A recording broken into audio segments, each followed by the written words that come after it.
Islam berkembang, Islam berjaya, itu semua atas jasa Sayyidah Khadijah radhiyallahu ta'ala anha.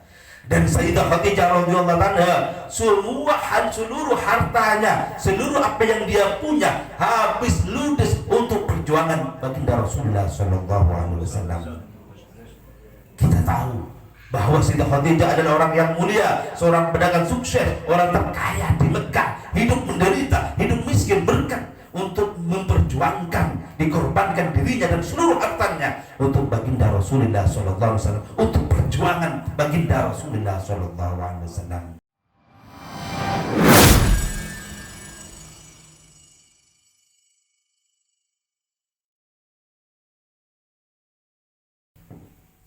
Assalamualaikum warahmatullahi wabarakatuh.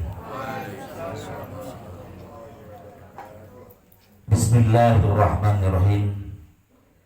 Innal hamdalillah nahmaduhu wa nastaghfiruhu wa nasta'idhu min shururi anfusina wa min sayyiati a'malina may yahdihillahu fala mudilla lahu wa may yudlilhu fala hadiya lahu. Nashhadu an la ilaha illallah wa nashhadu anna Muhammadar Rasulullah. Allahumma inna nas'aluka bismikal maknun an tusalli ala sayyidina Muhammadin khairil bariyah salatan an tu'ammira bi ajsadana bit ta'ah wa qulubana bil mahabbah wa arwahana bil ma'rifah wa asrarana bis syahadah wa ala alihi wa sahbihi wa sallim adada kamailika kamailiku bikamalihi birahmatika ya arhamar rahimin. Amma ba'd. Dereng setelah jemaah pada syukur alhamdulillah dekat Allah subhanahu wa ta'ala. Begitu juga yang menyaksikan Palangkaraya TV, juga sama-sama kita bersyukur terhadap segala nikmat-nikmat yang diberikan oleh Allah subhanahu wa ta'ala kepada kita.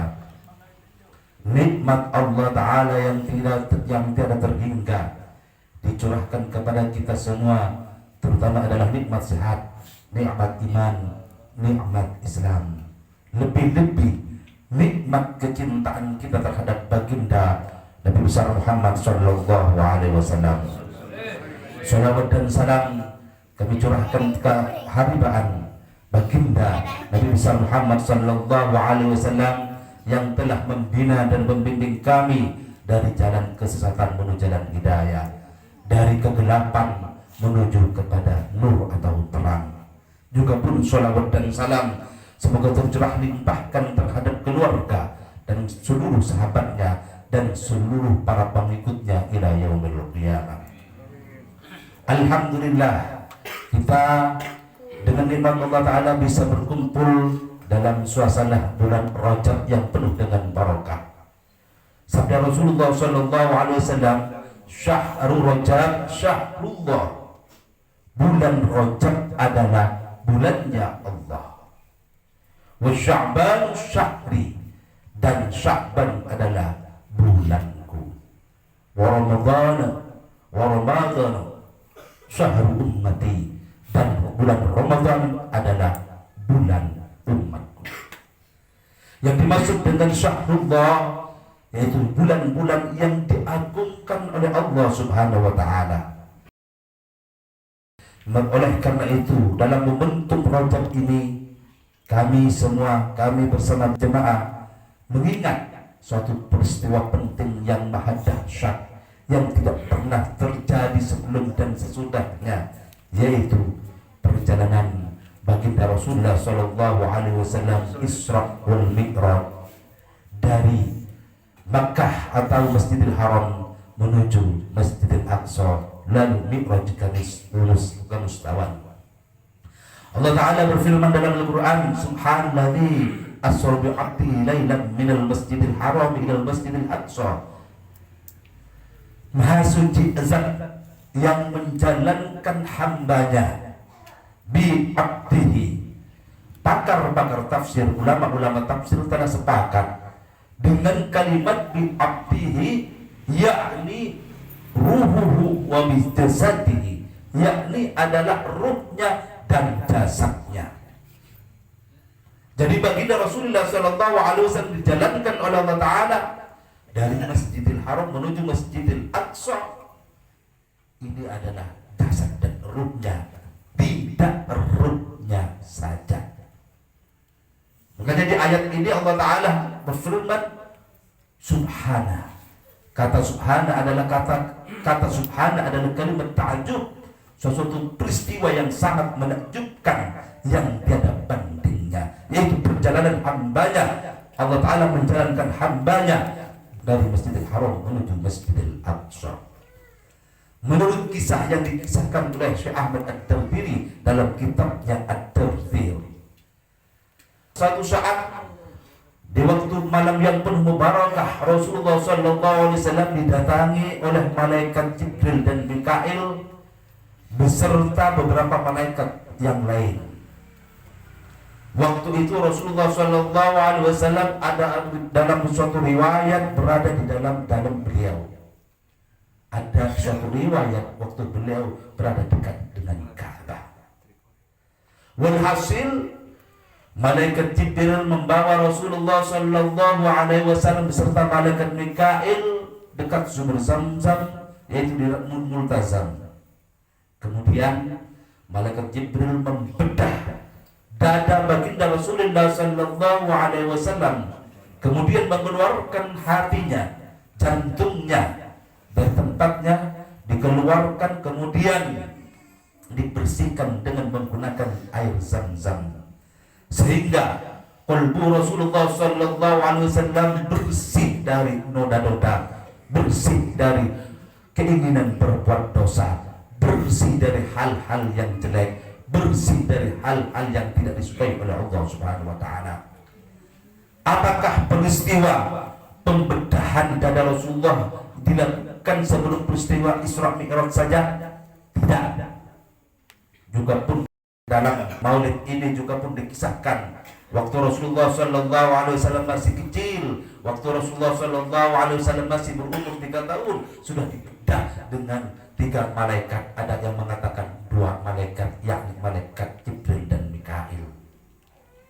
Juga pun waktu Rasulullah Sallallahu Alaihi Wasallam mau menerima wahyu di Gua Hira, juga pun beliau dibedah dadanya oleh malaikat Jibril dan malaikat Mikail. Dan waktu beliau ingin melakukan Isra Mi'raj, dada beliau juga pun dibedah oleh malaikat Jibril dan malaikat Mikail. Tentunya kita bertanya, kenapa terjadi peristiwa Isra dan Mi'raj? Para ulama berbeda pendapat dalam kenapa terjadinya peristiwa Isra dan Mi'raj, peristiwa yang agung ini. Ada yang berpendapat, para ulama ada yang berpendapat bahwa suatu saat terjadi perdebatan antara langit dan bumi. Langit mengatakan kepada bumi, wahai bumi, aku lebih baik, lebih mulia daripada engkau, karena aras berada padaku, kursi, lauhul mahfud, qalam, para malaikat mayoritas bermukim berada di langit. Kemudian sang bumi yang dikatakan istilah Jawa, sang pertiwi menjawab kepada langit, sang akasa, langit memang betul, kursi, aras, lauhul mahfud, qalam, mayoritas malaikat berada di kami. Tetapi ketahuilah, yang lebih mulia dari itu semua, derajatnya yang lebih luhur dari itu semua, yang lebih dicintai oleh Allah dari itu semua, bahkan dari semua makhluk, berada di diriku, berada di bumi. Siapa? Yaitu Sayyidina Muhammadin Sallallahu Alaihi Wasallam. Oleh karena itu, langit bermunajat kepada Allah, ya Allah, meskipun sebentar, izinkan kekasihmu yang tercinta untuk bisa menziarahiku. Karena berkat doanya langit. Oleh karena itu Allah Ta'ala menjalankan beliau melakukan mi'raj kepada mustawan. Juga pun ada pendapat dari ulama yang lain berpendapat di kala itu waktu Rasulullah SAW terjadi suatu peristiwa, dua peristiwa penting yang sangat dahsyat, yang membuat hati beliau itu adalah susah, sehingga dikatakan sebagai Yaumul Hazan atau hari atau Sanatul Hazan, tahun yang sangat menyusahkan. Yang pertama dengan wafatnya Sayyidah Khadijah radhiyallahu taala anha. Kita sudah tahu Islam berkembang, Islam berjaya, itu semua atas jasa Sayyidah Khadijah radhiyallahu taala anha. Dan Sayyidah Khadijah radhiyallahu anha seluruh hartanya, seluruh apa yang dia punya habis ludes untuk perjuangan baginda Rasulullah sallallahu alaihi wasallam. Kita tahu bahwa Sayyidah Khadijah adalah orang yang mulia, seorang pedagang sukses, orang terkaya di Mekah, hidup menderita, hidup miskin berkat untuk memperjuangkan, dikorbankan dirinya dan seluruh hartanya untuk baginda Rasulullah sallallahu alaihi wasallam, untuk perjuangan baginda Rasulullah sallallahu alaihi wasallam. Di tahun itu Sayyidah Khadijah wafat. Juga pun di tahun itu terjadi perang Uhud dan wafatnya seorang paman baginda Rasulullah sallallahu alaihi wasallam. Beliau yang sangat gigih membela baginda Rasulullah sallallahu alaihi wasallam, berkorban apa saja demi Rasulullah, yaitu pamannya adalah Hamzah bin Abdul Muttalib. Sayyidina Hamzah wafat hampir juga pun bersamaan dengan Sayyidah Khadijah. Oleh karena itu baginda Rasulullah, Allah Ta'ala ingin menghibur hati baginda Rasulullah sallallahu alaihi wasallam dengan wafatnya Khadijah al-Kubra, maka beliau dipanggillah untuk menghadapnya dengan jasadnya melalui perjalanan peristiwa yang sangat bersejarah, yaitu Isra wal Mi'raj. Setelah Rasulullah sallallahu alaihi wasallam dioperasi jantungnya, hatinya dioperasi, dibersihkan dari berbagai macam noda, dibersihkan dari berbagai macam hal-hal yang tidak baik, kemudian ditutup lagi, distempel dengan stempel nubuwah. Baginda Rasulullah SAW dituntun oleh malaikat Jibril dan malaikat Mikail untuk menaiki Buraq, yaitu hewan tunggangan yang berasal dari sorga. Menurut kabar konon katanya hewan tunggangan Nabi Ibrahim alaihissalam. Dan dengan mengendari Buraq dituntun oleh malaikat Jibril dan Mikail, Rasulullah SAW melakukan perjalanan yang agung, yaitu perjalanan Isra. Beliau berangkat dari Masjidil Haram menuju Masjidil Aqsa. Tetapi perjalanan ini antara Masjidil Haram dan Masjidil Aqsa kita yang kaji malam hari ini. Sampai di suatu tempat Rasulullah SAW disuruh turun oleh malaikat Jibril. Ya Muhammad inzil fasalli. Wahai Muhammad, turunlah kamu, salatlah. Rasulullah SAW tidak bertanya, tidak menanyakan, langsung melaksanakan sholat. Setelah sholat, malaikat Jibril bertanya kepada Rasulullah SAW, wahai Rasulullah, adakah engkau tahu engkau sholat di mana? Tidak tahu malaikat Jibril. Yang tadi engkau sholat, wahai Rasulullah, engkau sholat di negeri yang namanya Thaibah. Suatu saat nanti pasti engkau hijrah ke daerah Thaibah. Kemudian Rasulullah SAW berangkat lagi dengan malaikat Jibril dan Mikail sampai ke suatu tempat, disuruh turun, disuruh sholat. Setelah melaksanakan sholat, malaikat Jibril bertanya kepada baginda Rasulullah SAW, ya Rasulullah, adakah kau tahu kau sholat di mana? Jibril, aku tidak tahu sholat di mana. Engkau sholat di negeri Madyan, yaitu negeri Syajarati Musa, suatu negeri di mana terdapat pohon Nabi Musa. Menurut riwayat para ulama yang sahih, tatkala Nabi Musa bertengkar, berkelahi dengan orangnya Fir'aun, dengan pegawainya Fir'aun, kemudian pegawainya Fir'aun mati karena bertengkar, karena pukulan Nabi Musa, maka Nabi Musa lari, dikejar oleh Fir'aun, mau dibunuh. Kemudian Nabi Musa sampai ke negeri Madian, negeri yang agak jauh dari Mesir. Sampainya di negeri Madian di suatu pohon mungkin agak rindang, Nabi Musa menyandarkan bahunya beristirahat di pohon tersebut.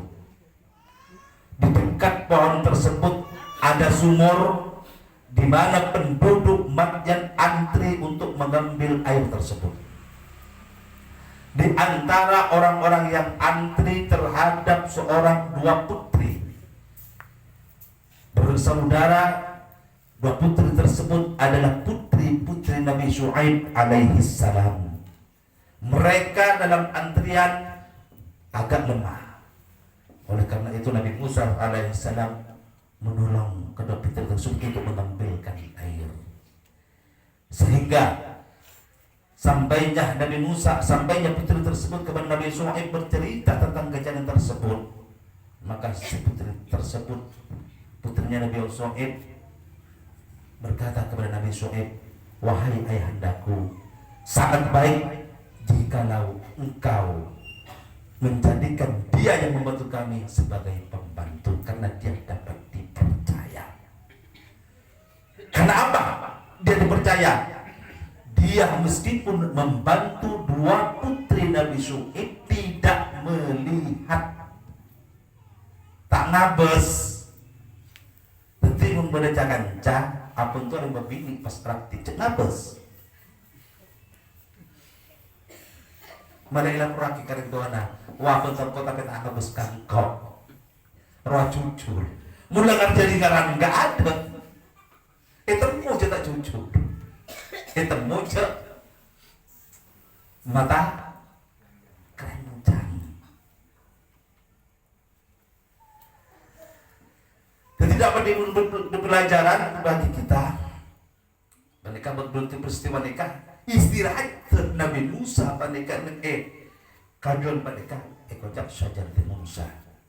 Istirahatnya Nabi Musa di tempat berteduh di bawah pohon yang rindang, dikatakan Syajaratul Musa, yaitu tempat yang penuh dengan barokah, dengan karomah. Rasulullah sholat di tempat tersebut, kemudian berangkat lagi. Terus dalam perjalanan suruh turun lagi. Kemudian sholat, ditanyakan malaikat Jibril, engkau sholat di mana wahai Rasulullah? Aku tidak tahu. Tadi engkau wahai Rasulullah sholat di Baitul Lahmi, di mana Nabi Isa dilahirkan.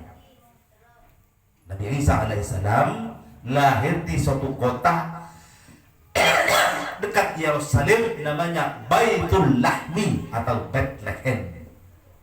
Rasulullah sholat. Kemudian Rasulullah SAW berangkat lagi sampai kepada Masjidil Aqsa. Dari perjalanan ini kita ambil iktibar, kita ambil pelajaran wahai saudara-saudara. Apabila kita diperintah oleh guru untuk mengerjakan suatu kebaikan, jangan sampai kita mengatakan lima atau kenapa. Kerjakanlah, jangan sampai menunggu esok atau menunggu lusa. Sehingga para ulama sufi radhiyallahu anhu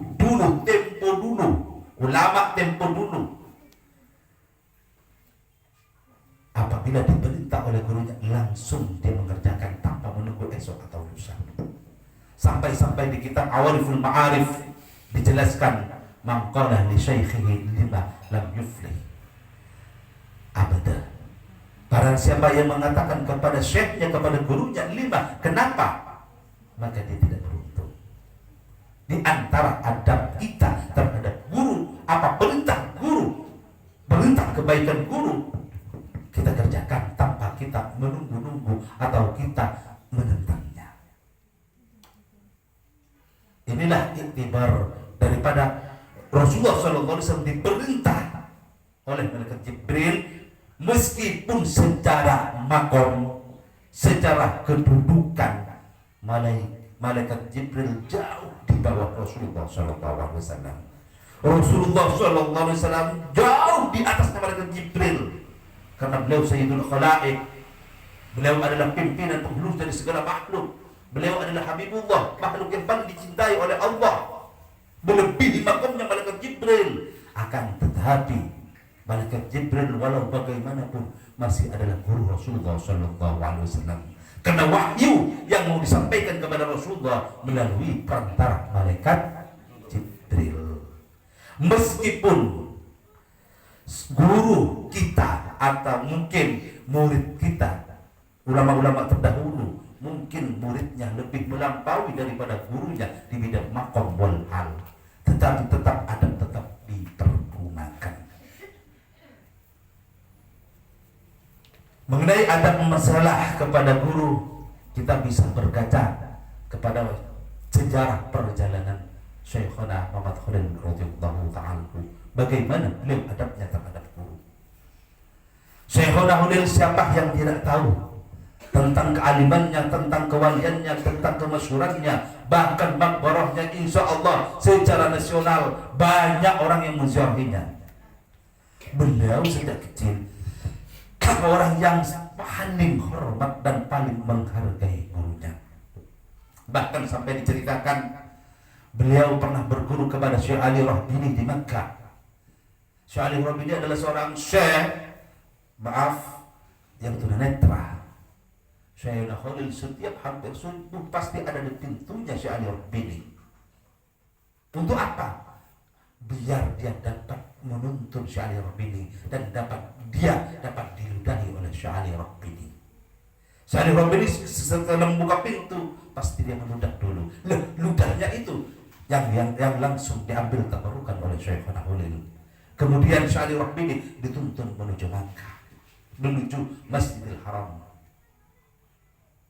Juga pun terkenal satu cerita, Syekh Khalil pernah berguru di Mekah kepada Syekh Abdul Ghani Bima.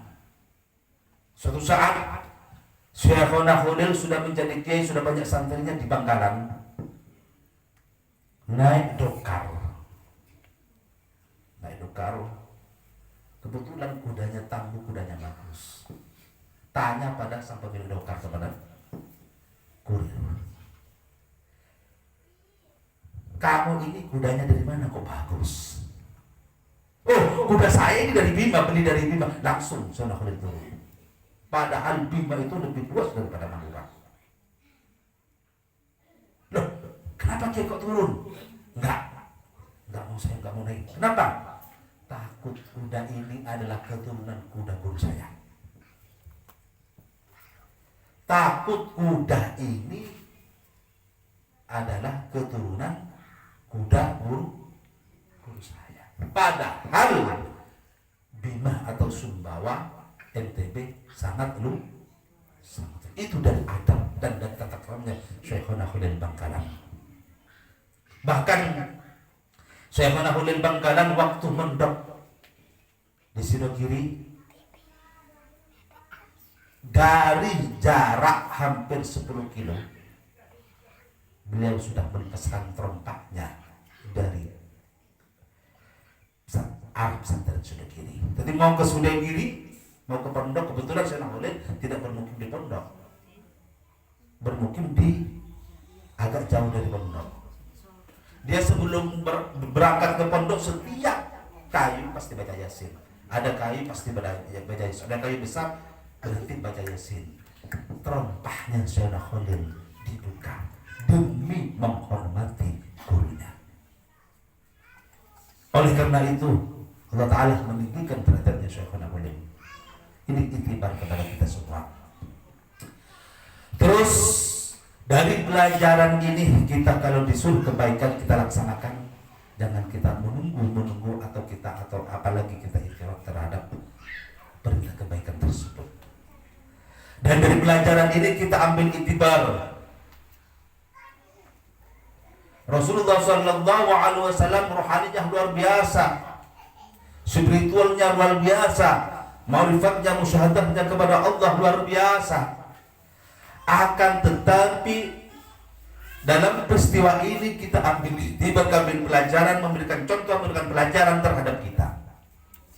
Pentingnya kita mencas rohani kita. Rasulullah SAW yang turun yang sholat atas perintah malaikat Jibril pasti turun di tempat-tempat yang bersejarah, di tempat-tempat yang penuh dengan barokah, di tempat-tempat yang penuh dengan nur nafahatnya para anbiya. Sehingga Rasulullah SAW turun untuk melakukan sholat dari segi batin, yaitu untuk mengisi, mengecas rohani beliau. Di sini kita ambil pelajaran bahwa kita butuh mengecas rohani kita terhadap tempat-tempat yang penuh dengan barokah, seperti petilasan para wali, seperti makbarah para ulia dan para ulama, seperti baju para aulia dan para ulama, dan lain-lain. Dan hal ini bukanlah syirik. Allah Subhanahu wa taala berfirman dalam Al-Qur'an, "Ya ayyuhalladzina amanu ibtagu ilaihil wasilah." Wahai orang-orang yang beriman, ibtagu, carilah kalian ilaihi kepada Allah wasilah. Nurnya para nabi, nurnya para aulia, nurnya para ada di kitab-kitab mereka, ada di majelis-majelis mereka, ada di bekas tempat-tempat duduk mereka, ada di baju-baju mereka, ada pada yang apa yang mereka pakai. Sehingga banyak orang-orang yang berterukan terhadap apa-apa yang dipakai, apa-apa yang digunakan oleh para aulia atau para ulama. Ini berdasarkan cerita ini, kita harus juga pun untuk mengecas batin kita bertabarukan, mengambil barokah daripada ulama-ulama dan para aulia-aulia. Semoga kita dapat barokah dan barokah karomah daripada aulia-aulia. Amin, Allahumma amin. Kemudian yang dilihat oleh Rasulullah SAW dalam peristiwa Isra. Rasulullah SAW dalam peristiwa Isra, dalam suatu tempat di daerah suatu tempat Rasulullah SAW menghirup bau yang sangat harum, menghirup wangian yang sangat wangi. Rasulullah SAW ditanya malaikat Jibril, wangian ini dari mana ya Rasulullah? Apakah engkau tahu? Tidak tahu. Wangian ini ya Rasulullah berasal dari wanginya masyitah. Siapa masyitah?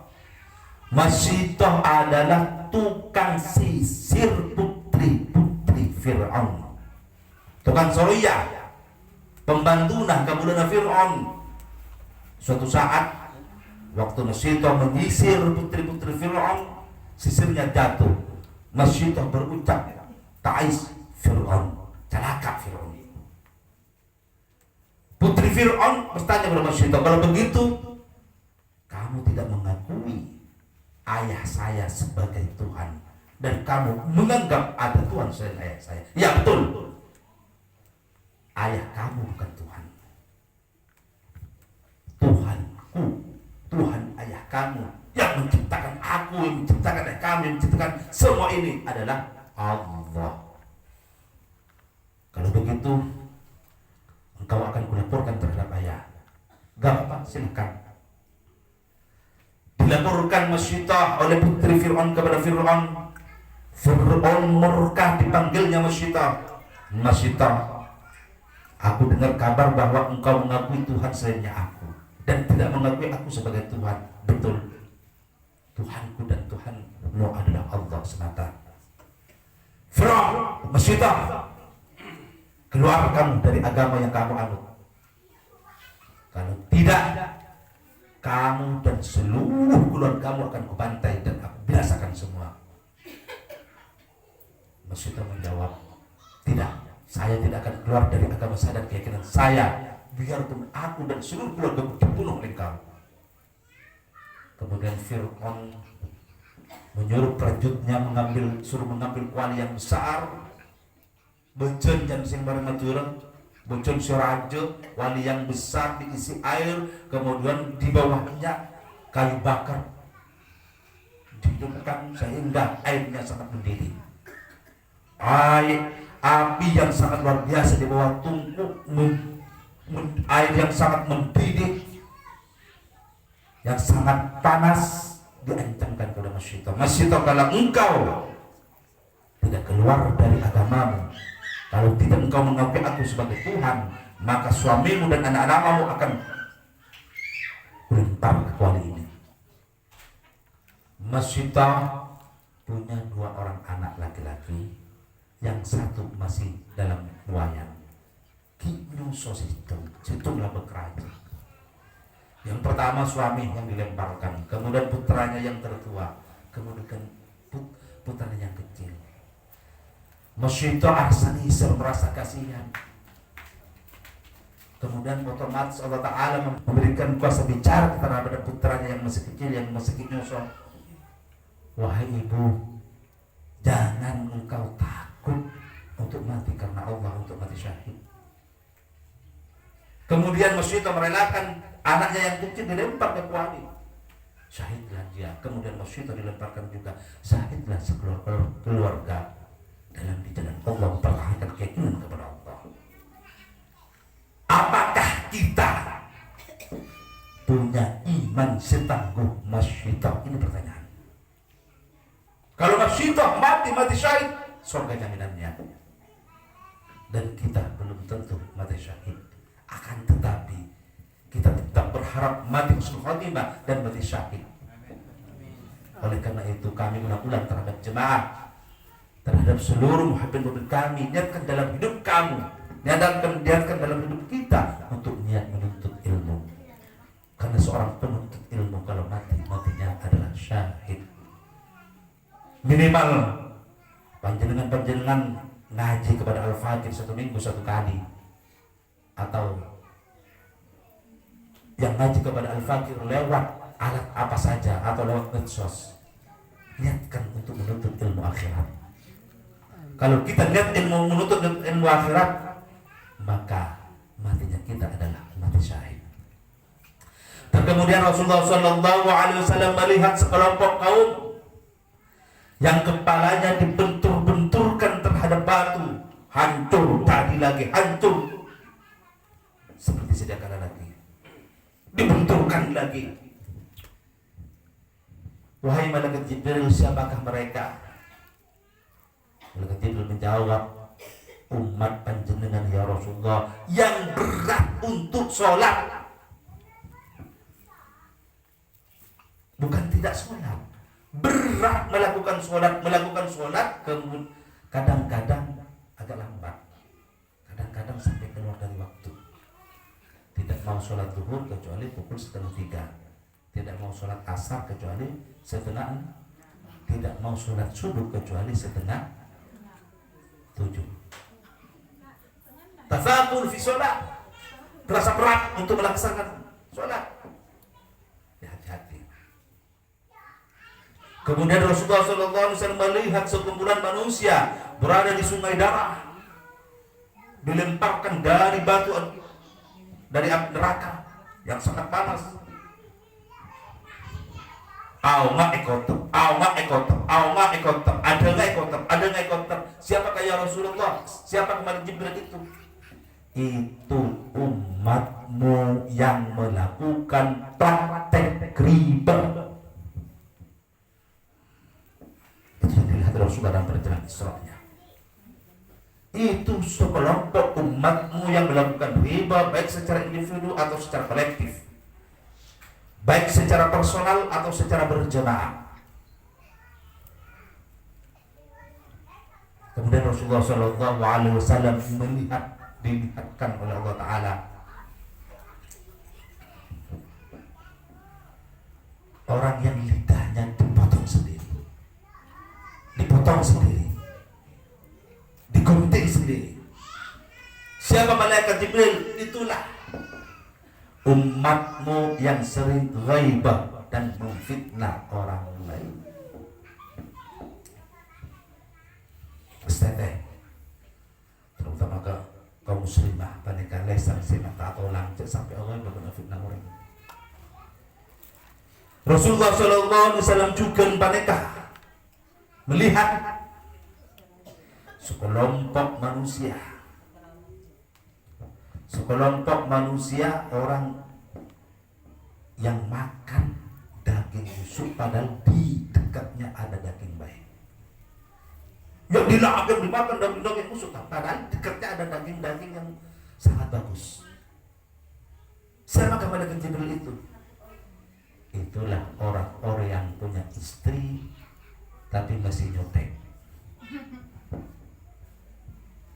Ngerti? Punya istri masih selingkuh dengan orang lain atau sebaliknya. Punya suami kita terima gendeng. Ada laki terima gendeng. Terus ketika Rasulullah SAW kemudian melihat sekelompok orang yang dipakaikan dengan pakaian api. Siapa malaikat Jibril? Itulah umatmu, orang-orang yang berani membangkang terhadap orang tua. Kemudian Rasulullah SAW melihat Ifrit mengejar dari belakang beberapa orang. Jin Ifrit mau mencelakakan baginda Rasulullah SAW. Kemudian Rasulullah SAW dituntun suatu kalimat, yang kalimat tersebut ada di Hizbul Qayyim. Silakan baca sendiri. Dari kalimat tersebut dan ta'awud tersebut, obor yang dipakai Ifrit jatuh. Ifrit juga tersungkur ke bawah ke tanah. Mengenai Ifrit ini suatu jin yang jahat. Jin yang jahat bisa saja menurut analisis para ahli tibbin nabawi, para ahli ruqyah, kadang-kadang Ifrit ini zalim terhadap manusia. Mengana bisa sanajan saari sama macam sebelum kaya sekalian kesebut doaan Ifrit. Di antara keterangan Ifrit mengabus pembini, ngabus apa? Payudaranya bisa ketika kanker payudara. Melihat seseorang pandangannya bisa menjadi kanker kepada manusia. Itu Ifrit. Ya memang kadang-kadang penyakit kalau kanker, kalau kadang-kadang dari makanan, tetapi di antaranya. Kemudian Rasulullah SAW ada yang memanggil dari belakang, dari sebelah kanannya, Muhammad, intazir Muhammad, antos, tunggu sebentar Muhammad. Rasulullah tidak mau menoleh. Muhammad, ya Rasulullah, janganlah menoleh. Apabila engkau menoleh maka umatmu akan ikut-ikutan orang Yahudi. Ada yang memanggil dari kiri, ya Muhammad, intazir. Wahai Muhammad, tunggulah sebentar, intazir lahzah, bahasa Arabnya. Muhammad, apabila engkau menoleh maka umatmu akan ikut-ikutan orang-orang Kristen. Dan alhamdulillah Rasulullah tidak menoleh ke kanan kepada ajakan mereka. Tetapi fakta di lapangan, banyak di antara kita ikut-ikutan mengikuti kebiasaan gaya hidup mereka, orang Yahudi dan orang Kristen. Mun bisa terkait macam itu Kristen di sini. Adiknya anak misalnya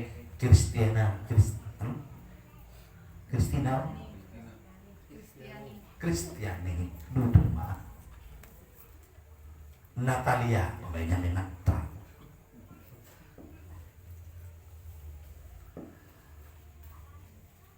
Dan Fakir punya santri baru, siapa namanya nak? Jessica. Ubah langsung berubah. Hafsah,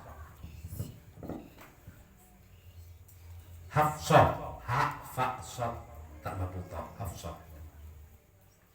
Hafsah rajinah kanjeng Nabi, istri baginda Rasulullah SAW, putri dari Sayyidina Umar bin Khattab radhiyallahu taala anhu.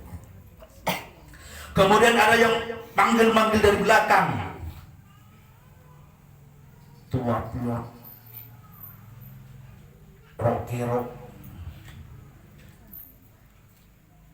King atun asolek sedemikian rupa asidu alipen wong gulung tak ketrak.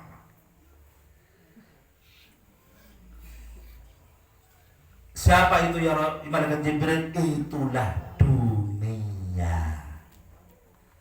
Apabila engkau Muhammad mengikuti ajakan dia, maka umatmu akan tergila-gila ke dunia. Alhamdulillah Rasulullah SAW tidak menolak terhadap orang yang berkata hakikat dunia seperti yang dilukiskan dengan oleh Imam Ghazali dalam kitab Ihya, seperti orang tua renta jubah perok rok kerok rabeng kelpong yang bestak lebur cuman bersolek seperti gadis-gadis pakai hitam.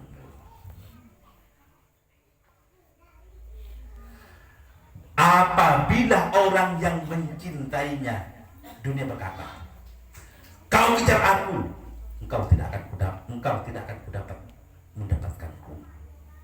Kejar aku, dikejar, tidak dapat, dikejar. Dunia diibaratkan bayang-bayang kita. Pada jeng-jeng nak belum sampai, tabung pakun tak kena, tabung pakun kain semak pakun. Tabung tak kena, tabung kain semak pakun. Kau dekat akan sekutumu. Itu kan dunia.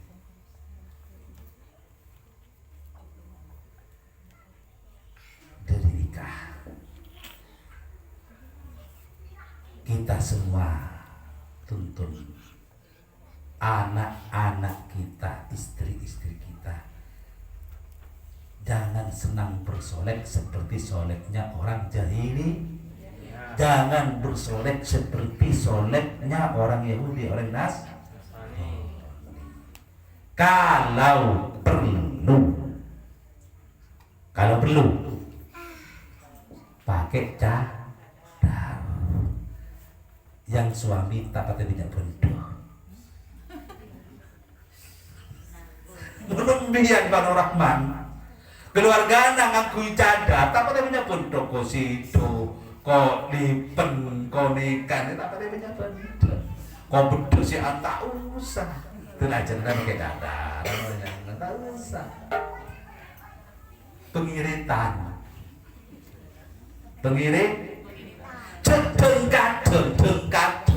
untuk biaya kecantikan sampai abis jutaan.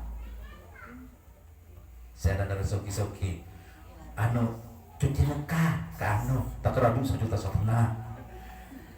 Cek lah pak kun lah mau coba pak kunjung coba Siti Fatimah tak pernah entar cuci kecantikan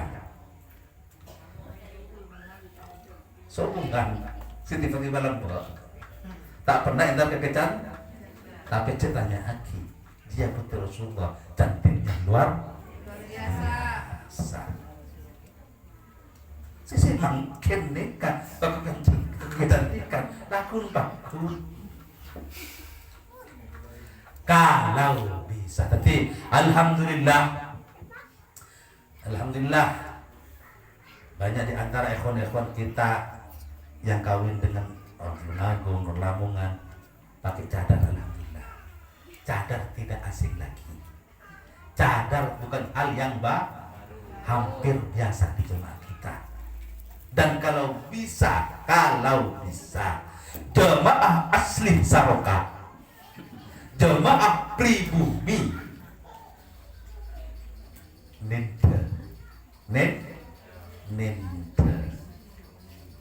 jemaah pribumi luar biasa. Tak pakai minyak benda, kau cuci muka, kau asi dua, kau asolek-solek ke.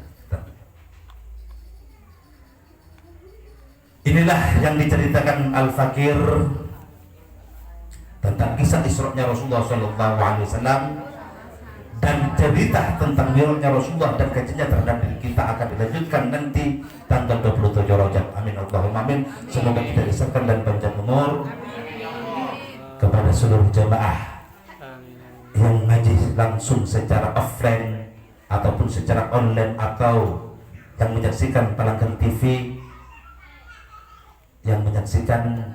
Kemarin kita semua berdoa kepada Allah Subhanahu wa taala, semoga kita semua diselamatkan oleh Allah taala mencari pengikut baginda Rasulullah sallallahu alaihi wasallam, berjalan di aturan baginda Rasulullah sallallahu alaihi wasallam, berjalan mengikuti baginda Rasulullah sallallahu alaihi wasallam dari dunia ila yaumil qiyamah. Bahkan kita semua semoga berkumpul dengan Sayyidul Wujud sallallahu alaihi wasallam. Al-Fatihah. A'udzubillahi minasyaitonir rajim. Bismillahirrahmanirrahim. Alhamdulillahirabbil alamin. Ar-Rahmanir-Rahim. Maliki yaumiddin. Iyyaka na'budu wa iyyaka nasta'in. Ihdinas siratal mustaqim. Siratal ladzina an'amta 'alaihim ghairil maghdubi 'alaihim waladdallin. Amin. Semoga bermanfaat. Salah kurangnya al-fikr mohon maaf yang tiada batas. Wa akhiran minallahi taufiq hidayah wal 'alaya wa min Rasulillah sallallahu alaihi wasallam syafa'un nadhar wal barakah.